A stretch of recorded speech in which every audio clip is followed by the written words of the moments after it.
Hello viewers, আসসালামু আলাইকুম। বন্ধুরা, তোমরা কি জানো কবরের মধ্যে মুমিন বান্দাদের জন্য 4টি প্রশ্ন করা হবে? চলো মিজানুর রহমান আজহারের মুখে ওয়াজটি শুনে আসি।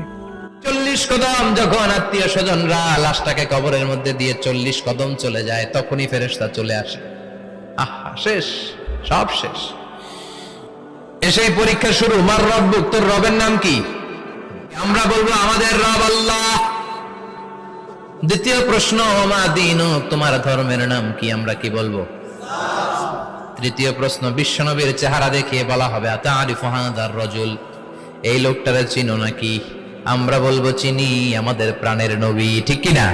তিনটা প্রশ্নের যথাযথ উত্তর যখন দিয়ে দিলেন, আপনার জন্য অতিরিক্ত আরেকটা প্রশ্ন করা হবে, ওয়ামা ইলমুক, তোমার নলেজ কি? বলতে হবে আমি কোরআন থেকে শিখেছি। তোমরা যদি আল্লাহকে ভালোবাসো তাহলে চ্যানেলটি সাবস্ক্রাইব করো।